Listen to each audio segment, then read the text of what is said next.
Hola, bienvenidos a esta serie de cápsulas tituladas Del aula al metaverso.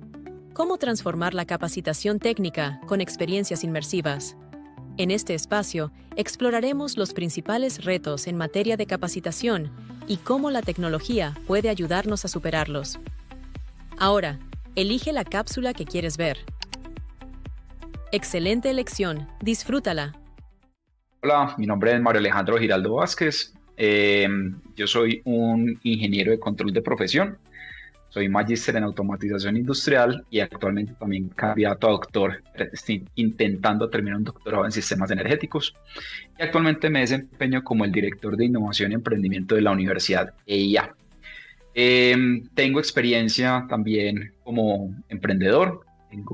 Cofundé dos emprendimientos, uno llamado Talento Verde, en el cual dinamizamos el mercado laboral verde en Colombia, y otro llamado Inagel SAS, en el cual desarrollamos dispositivos y tecnología médica y biomédica para fortalecer la atención primaria en salud, con mucho énfasis en tecnología. Más recientemente me estoy dedicando a la consultoría para personas que ya tengan un background empresarial, que tengan, digamos, unos avances o unos resultados en sus emprendimientos e iniciativas, pero de pronto quieran expandir o quieran cambiar un poco su rumbo y todavía, pues, digamos, en el mercado de hoy no saben cómo. Resulta que soy buzo, me encanta bucear, soy certificado como buzo de rescate, también hago apnea, esas son como mis grandes pasiones. Ser profesor es uno de mis roles cultivado por más de 13 años también, que ya se volvió, fue como una vocación más allá, pues, de una profesión. Y pues básicamente quiero hoy compartirles, pues, unas experiencias que he reunido a través de los años a nivel profesional y académico. Después de conocer un poco más sobre ti, Mario, me gustaría comenzar preguntándote, a lo largo de tu experiencia, ¿cuáles han sido los principales retos que has encontrado en materia de capacitación? En términos de capacitación, en general yo he encontrado dos retos de manera principal, y creo que más que retos son como brechas que tenemos que cerrar. La primera es la diferencia generacional que uno encuentra alrededor de una organización. Tenemos empleados con mucho tiempo, mucha experiencia, están acostumbrados a unas herramientas o una manera de hacer las cosas, y tenemos, pues, digamos, esa renovación que se da de manera natural, bien sea porque las personas buscan otras oportunidades o porque, pues, las personas también se van jubilando. Entonces estas nuevas generaciones que van ingresando, especialmente si hablamos de la brecha, digamos, en edad, presentan unas diferencias que a veces es un poco difícil de cerrar, no solo por la forma en que hacemos las cosas, por por la forma en que vivimos, por las herramientas con las que cada generación creció, sino también con la adopción, inclusive a nivel cultura dentro de la organización, de estas herramientas. Entonces, cuando nosotros hacemos una actualización, inclusive de software, una actualización de equipos, pues uno siempre encuentra una mayor resistencia en esas generaciones que digamos, ya venían con otras formas de trabajar y de unas maneras tradicionales. Entonces, por eso hablo de brecha, porque realmente no es que sea una dificultad en cuanto a los retos que hay por esa propia tecnología, sino por las formas o las costumbres, o inclusive esa facilidad que tiene cada generación para entenderse con la tecnología, por decirlo así, con la que se creció y con la que se formó, ¿cierto? Entonces hay dos tipos de adopción que yo encuentro: los que son parte de tu ejercicio profesional, de lo que aprendiste en la universidad o en lo que te hayas actualizado en diplomados, especializaciones, posgrados, etcétera, y otra es con lo que nosotros naturalmente, digamos así, decimos. Entonces esa es la primera. Y la segunda ya sí tiene que ver específicamente con el hecho de que hay herramientas tecnológicas que son un poco más difíciles de adoptar. No porque la tecnología de por sí sea compleja, sino porque el abanico de opciones se ha abierto demasiado. Antes, unos años atrás, aproximadamente unos 10, 15 años atrás, en general en las organizaciones encontrábamos herramientas por las cuales pagábamos para obtener esa licencia, no teníamos mucha libertad de manipular códigos fuente o, digamos, intervenir información como la recibíamos, pero ahorita, pues, a medida que aparecen más herramientas que son de código abierto, que son muy especializadas para partes específicas de los procesos, pues es más difícil que los colaboradores, por decirlo así, de los empleados o inclusive en estudiantes en universidades, pues que venían con una forma de hacerlo, pues se puedan pasar fácilmente a las nuevas herramientas. Entonces, eso involucra que volvamos a tener que comenzar una curva de aprendizaje para poder adoptar estas herramientas y usualmente esa curva, digamos, se vuelve un poco más lenta de atravesar cuando el choque generacional entre las personas que estamos, por decirlo así, capacitando. Muchas veces se requiere, pues, valga la redundancia, pues que ya lo acabo de mencionar, esa nueva capacitación, esa nueva formación.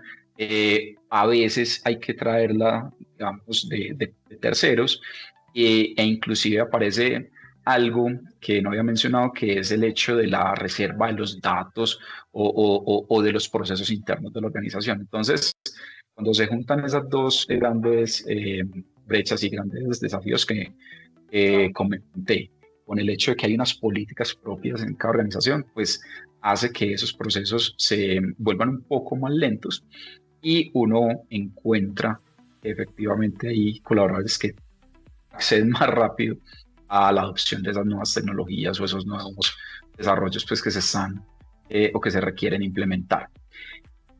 Otra cosa importante es que cuando ya estamos hablando específicamente de ir al cliente, es decir, un producto o un servicio, pues los canales a través de los cuales llegamos a esos clientes y a lo que están acostumbrados, también es muy importante en el momento en que decidimos a qué nicho, por decirlo así, apostarle o a cómo hacer que esos clientes también se actualicen, que adquieran pues o esas nuevas habilidades, porque es que al final del día, cuando hablamos en general de tecnología, pues es una habilidad que debemos promover y desarrollar, porque no importa el producto o servicio al que accedas, en general ya debes estar montado con las nuevas tecnologías, ¿cierto?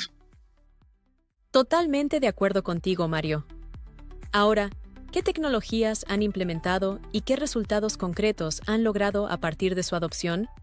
Bueno, con respecto a tecnologías, yo me voy a referir a un caso muy puntual que es muy reciente, pero que tiene una relevancia importante en mi experiencia porque es algo que le hice seguimiento durante más de 3 años y al final inclusive logré una publicación al respecto. Y es la incursión de la inteligencia artificial, especialmente en procesos de formación. Resulta que cuando empezamos a tener un acceso de manera masiva a herramientas como ChatGPT, que es por decirlo así la más conocida, especialmente la que primero empezó a monetizarse, pero ya han venido pues desarrollándose herramientas como Gemini, Copilot. Tenemos casi que de manera obligatoria Meta en nuestro celular, en nuestro WhatsApp, ¿cierto? Un día nos despertamos, se ve una actualización y ya tenemos inteligencia artificial, ¿cierto? Nadie dijo como, uy, no, ¿a qué hora dije que seguir con esto? Entonces, encontramos, como es normal en procesos de cambio, pues, algunas resistencias, ¿cierto? A mí en el colegio me decían, usted no va a caminar con una calculadora en su bolsillo todo el día. Y, pues, hombre, no podían estar más equivocados mis profesores, porque no solamente es una calculadora, pues es otra persona literalmente pensando mucho más rápido por mí en mi bolsillo con mi celular.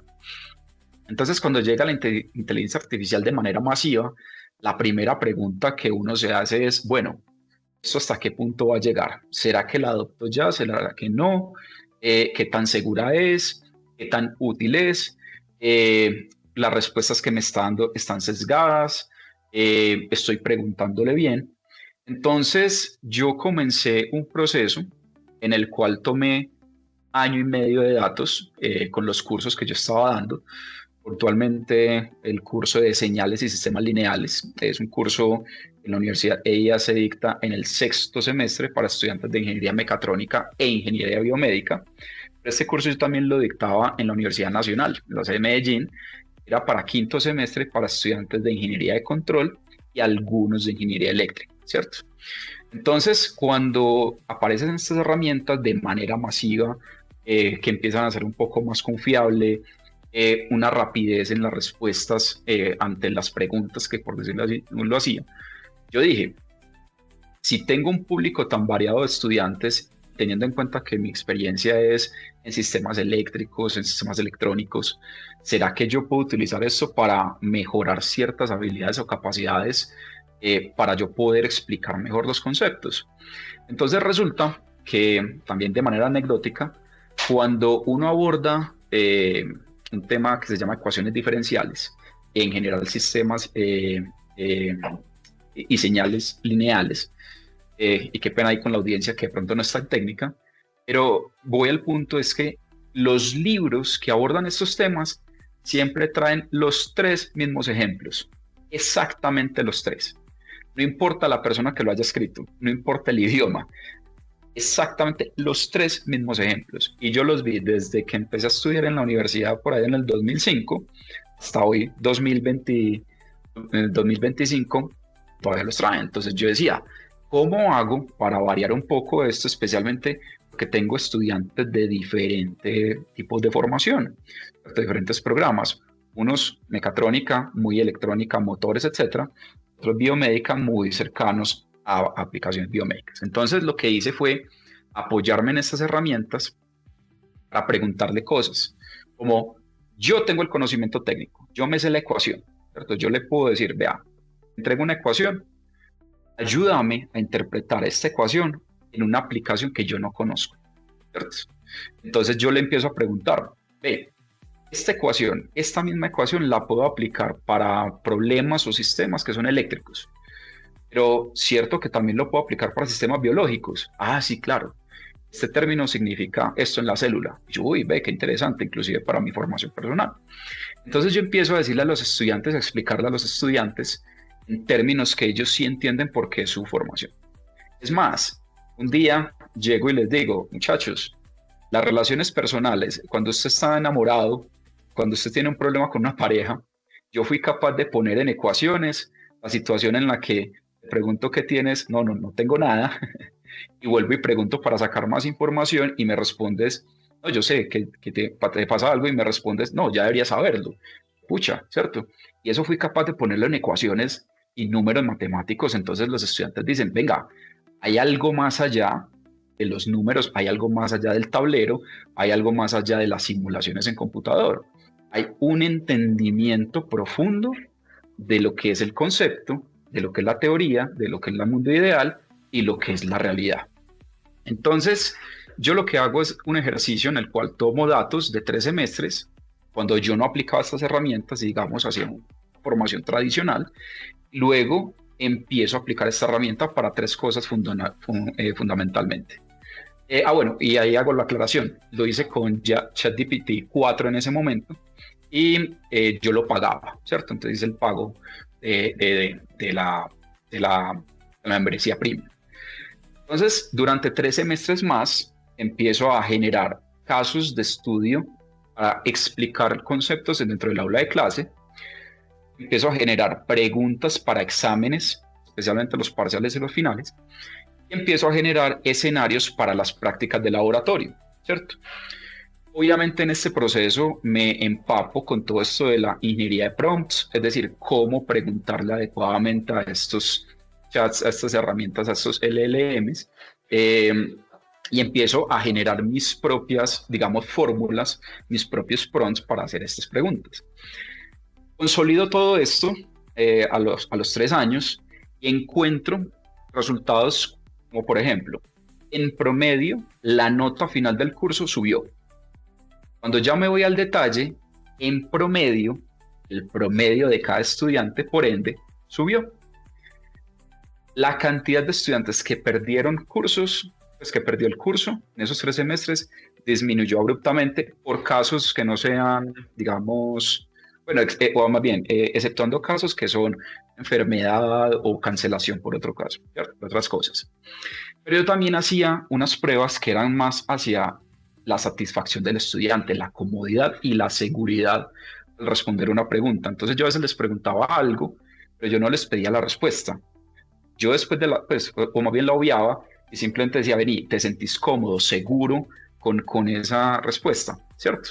Entonces vi que la satisfacción en general de los estudiantes también subió. Esto lo comparto con mis compañeros y nos dedicamos a escribir un artículo científico alrededor de los resultados que se obtuvieron. Le dimos, digamos, todo el formalismo estadístico, toda la rigurosidad técnica y académica, y presentamos el artículo, fue aceptado, lo presentamos el año pasado en un congreso internacional en educación que se llevó pues aquí en la ciudad de Cartagena, pero era internacional. Y a partir de estos resultados ya, digamos, empiezo a tener como comentarios del área de currículo de la universidad. Me dicen, ve, ¿qué fue lo que pasó? Que tu curso, digamos, es complejo, ¿cierto? Tus cursos son complejos, pero empezamos a ver que los estudiantes empezaron a probar más y llegan a los siguientes cursos con unas bases mucho más sólidas y, pues, digamos, eso ha tenido un efecto, por decirlo así, mariposa, en el cual los estudiantes que ya vienen con esta, digamos, introducción de estas herramientas a través de mi persona, por decirlo así, y con unas reglas bien establecidas y una, digamos, responsabilidad en el uso de la herramienta, pues han tenido mejor satisfacción, mejor desempeño, pierden menos, etc.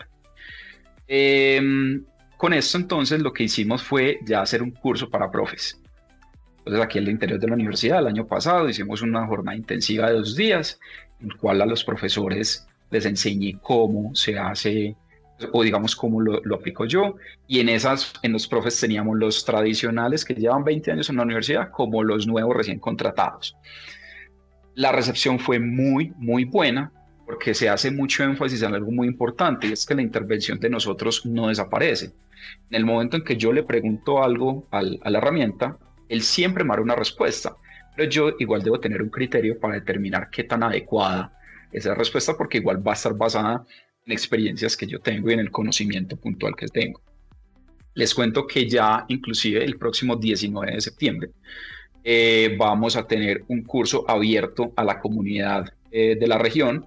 Vamos a tener rectores, vamos a tener psicólogos, psiquiatras, es decir, todas las personas que están involucradas con atención o con contacto con estudiantes, sin importar la edad, ¿cierto? Sin importar el grado, pues van a escucharme hablar de cómo lo hago, les voy a dar los tips y pues básicamente yo lo que hago, en vez de dar unas reglas específicas de cómo se hace, esta es mi experiencia, estos son los tips para que usted sea capaz de adaptar a lo que necesite, ¿cierto?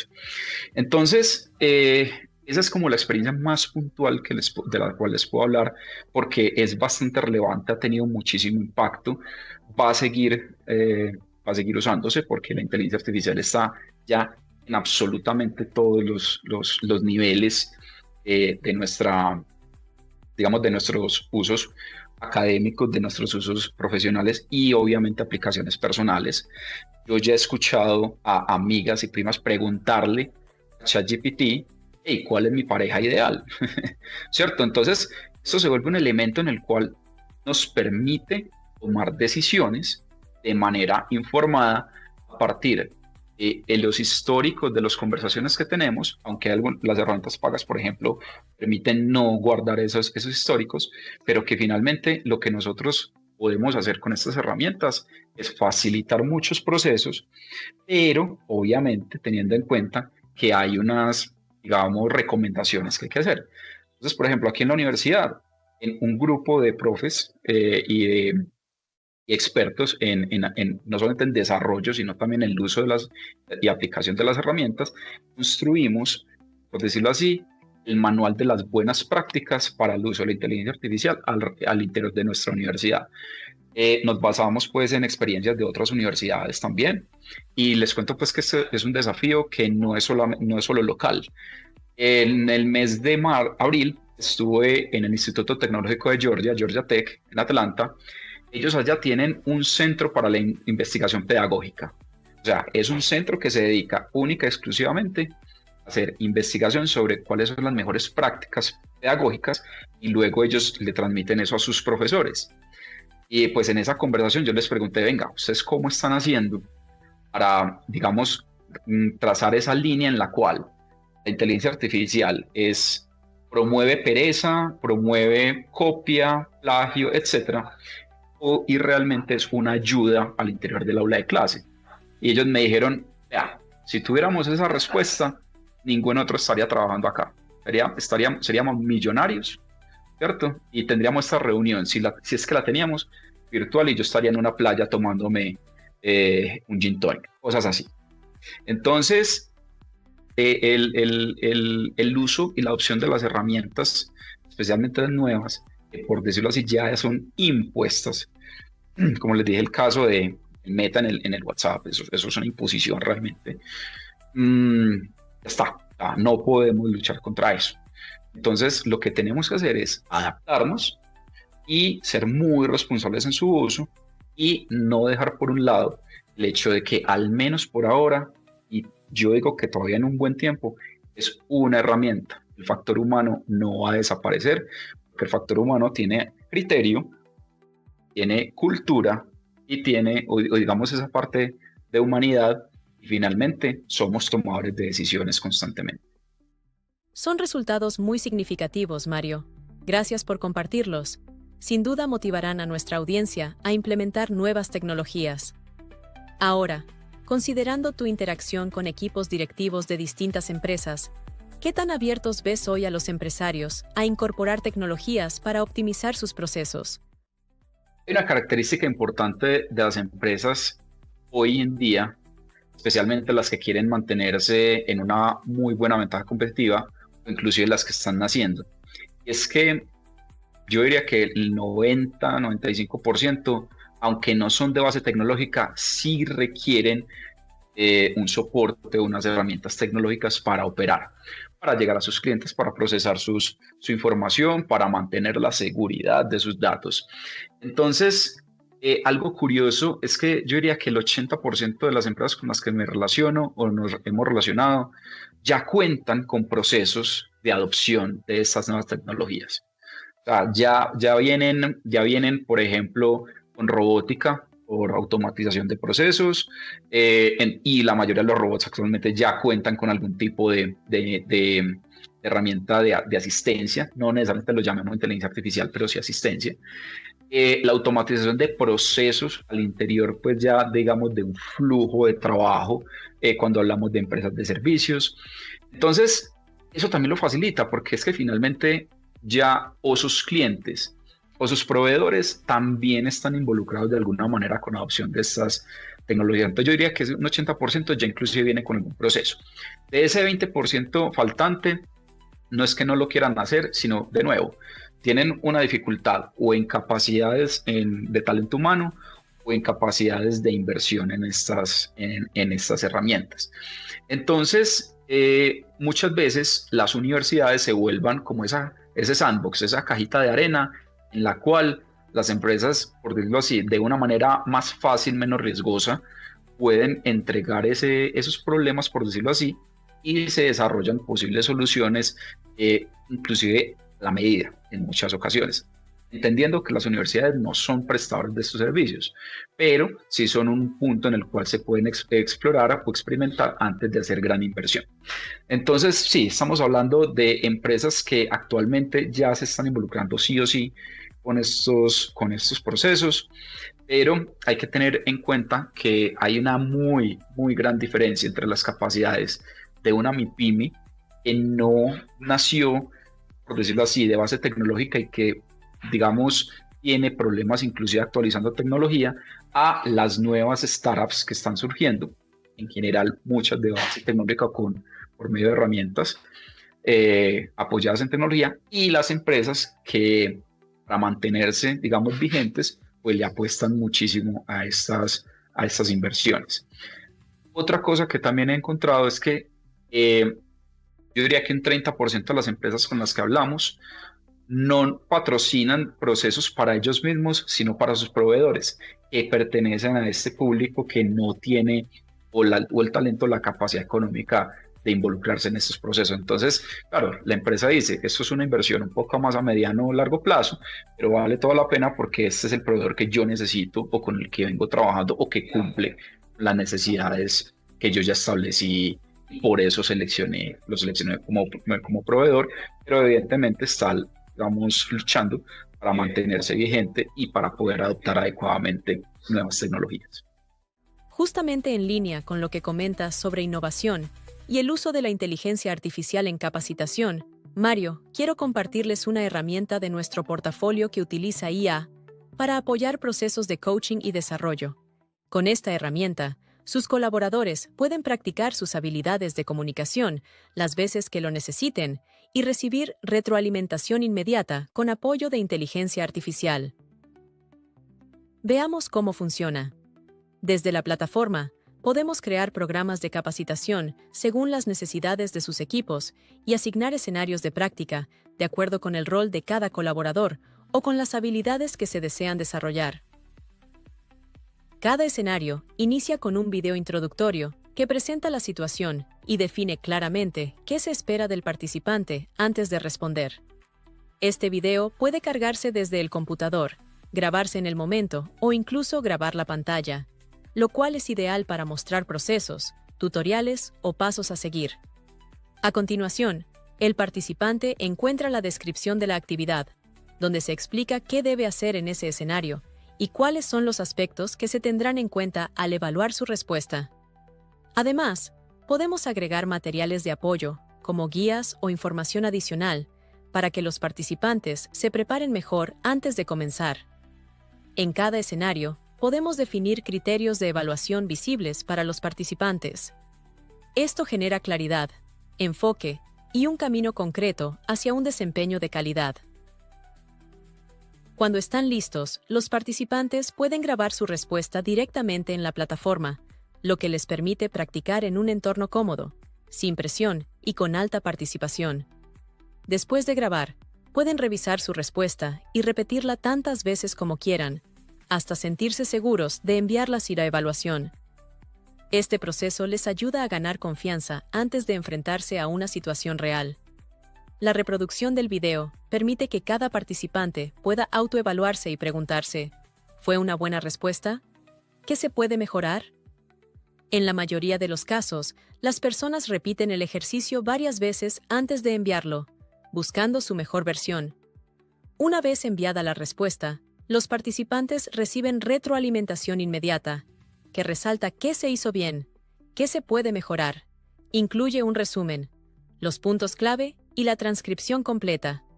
No se asigna una calificación numérica, sino una guía clara y práctica para mejorar el desempeño.